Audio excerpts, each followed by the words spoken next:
Welcome PunjabiShorthand.com. Be ready. Start.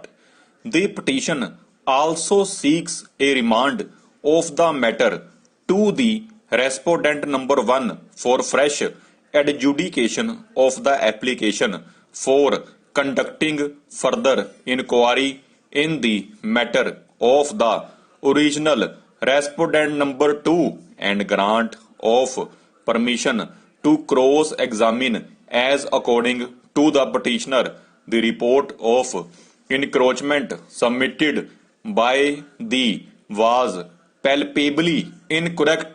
The alleged measurement was conducted behind the back of the petitioner and the truth was required to be brought out by cross-examining, which also was rejected by the impugned order dated 28 August 2020, holding that since on the basis of the report of the Tehsildar had given his report, there was no need of any cross-examination. Full stop.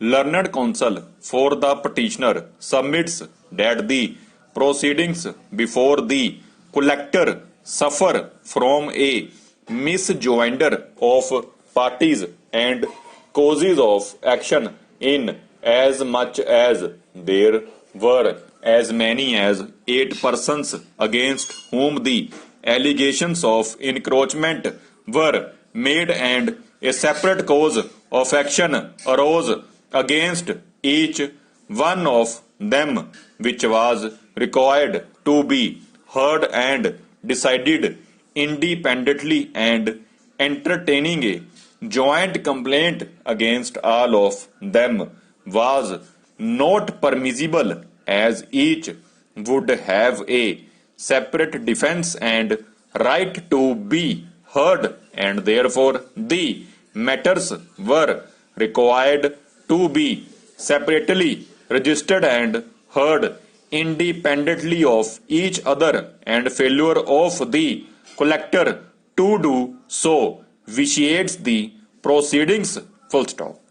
Shri Vrinder Singh, learned counsel for the respondent number 4, submits that the inquiry under section 16 of the disqualification incurred under section 14 of the Act is a summary inquiry and cannot be converted into an inquiry of an adversarial nature, requiring evidence to be led by parties and cross-examined. Full stop.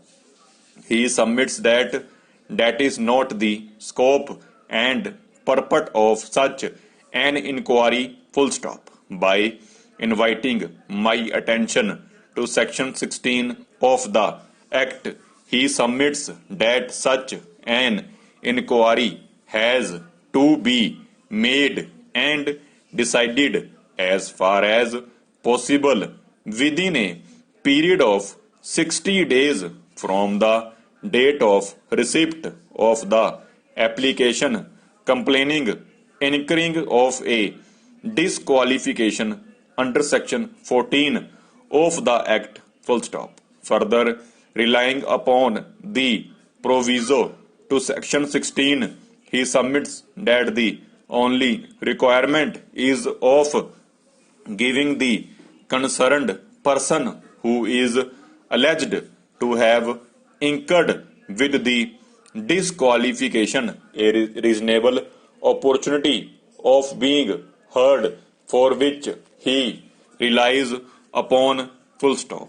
In so far as the contention regarding the plea that there is a misjoinder of parties and causes of action is concerned, a perusal of the prior clause in the petition would reveal that though order dated.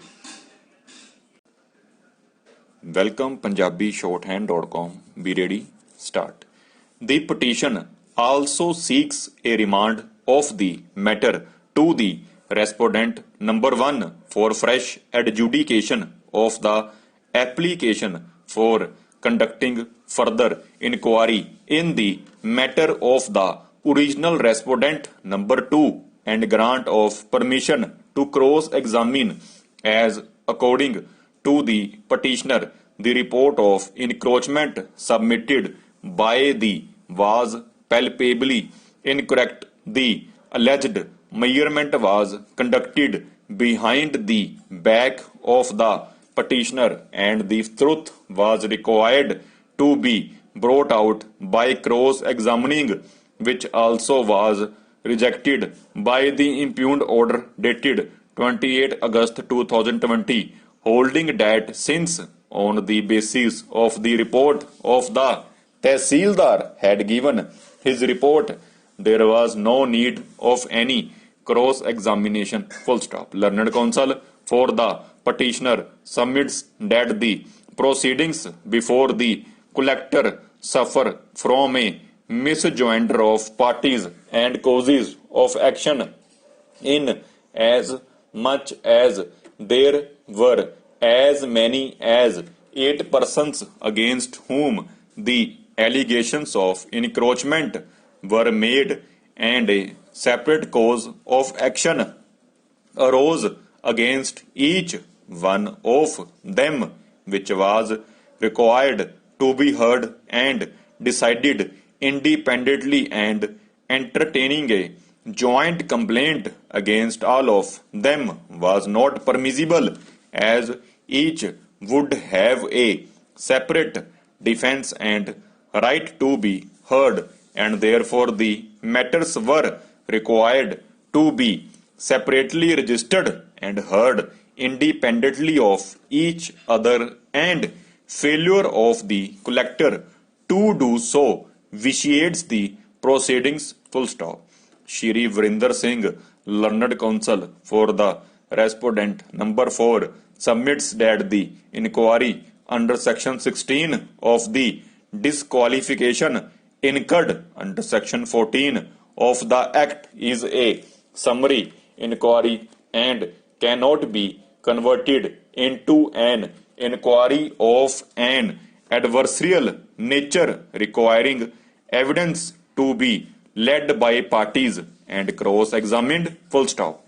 He submits that that is not the scope and purport of such an inquiry. Full stop. By inviting my attention to section 16 of the Act, he submits that such an inquiry has to be made and decided as far as possible within a period of 60 days from the date of receipt of the application complaining incurring of a disqualification under section 14 of the Act. Full stop. Further, relying upon the proviso to section 16, he submits that the only requirement is of giving the concerned person who is alleged to have incurred with the disqualification a reasonable opportunity of being